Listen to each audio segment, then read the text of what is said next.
Ito yung kagandahan dyan sa pagka PP hollow board yung gamit nyo.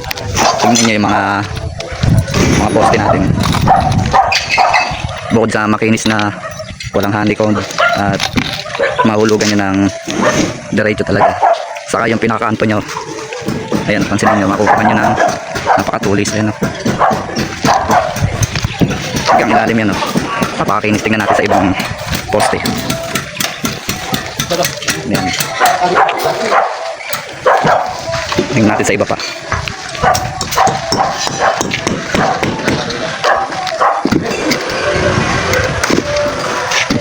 Lahat yan. Ayun yung trabaho ng, ayun yung kalalabasan pagka PP hollow board yung gamit nyo. Siyempre, hindi naman basta kabit lang. Ganito dapat tantaran nyo ng suporta para sigurado yung trabaho nyo. Ayun, nakita nyo.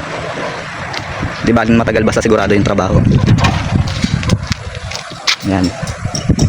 Sa halimbawa mga kabahay, kung gusto nyo makakuha yung kadiretsuhan ng mga poste, yung hulog, yung pagkaka-eskwala, yung tulad nyo, no?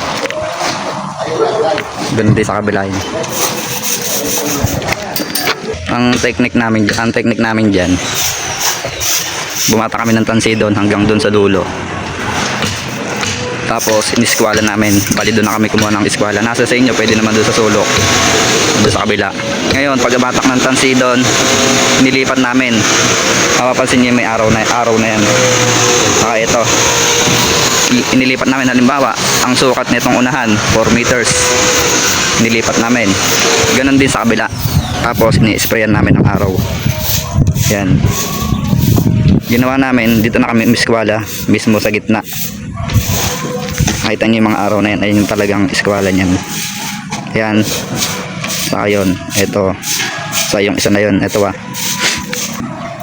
Kaya ginit na namin yung eskwala para kahit saan kami pumuntang magsukat, makukuha namin yung saktong-saktong sukat ng bawat pader, yung layo. Ganito naman sa poste naman kami, ay sa poste naman tayo. Kasi ginagawa namin spacer, bakal, na dapat concrete spacer ginagamit natin, di ba? Pero sa amin bakal talaga. Ayan. Kung ano ilapad ng poste namin, halimbawa ito, 40 to. Mula dulo. Dulo. Ito naman benching ko yung kapal niya sa kabila. Bali ang sukat ng poste namin ay 25 by 40. Ngayon ang halimbawa, ayan yung batak ng tansi namin, mapapansin nyo to. Ayan. Halimbawa yan, no? Yung araw na yan, yun, hanggang dun sa dulo. Ito yung pinakabatak namin ng tanse. Wala lang kami batak dito sa paekis niya, yung kuha na namin ng iskwala. Ang technique naman namin para makuha namin ng iskwalado tong poste namin ay ganito. Puputol kami ng deform bar na gis. Tapos siyempre yung concrete space natin 4cm siyempre.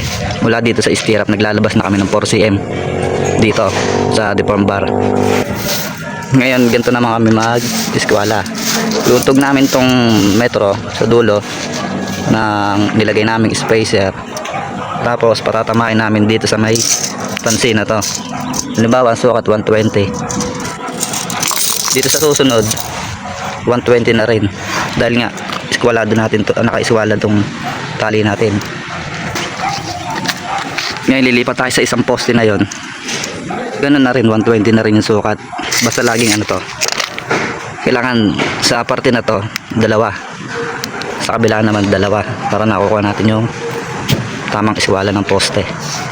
Ngayon ganito naman, halimbawa sa CHB laying naman tayo, yung isang araw na yon tugon dito. Ayun yung iskwala niya, yung pader. Ayan. Ganun din ang diskarte namin.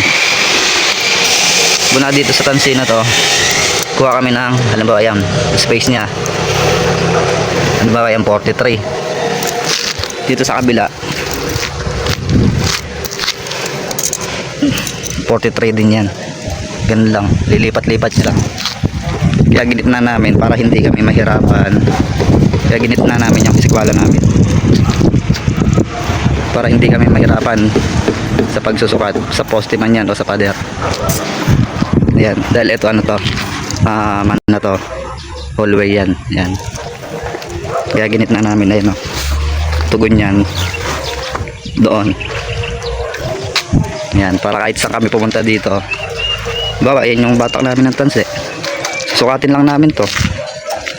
Papunta doon sa pader. Lilipat lang namin doon sa susunod na kanto. Susulok. So, yun lang mga kabay. Basta, pag nag-pause kayo, ayun o, ganyan, tadtarin nyo ng tie rod. Yan. Sa pinoli kasi, pag ginamit nyo pinoli, pangalawang kabit nyo, wala na. Durog na. Lagas-lagas na. Depende pa sa nagbabaklas yun ha. Kung bara-bara yung pagbabaklas nila. Hindi tulad na itong PP hollow board. Yan.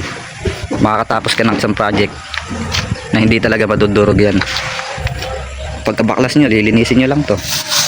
Mga nakadikit na semento na yan. O goods na. No?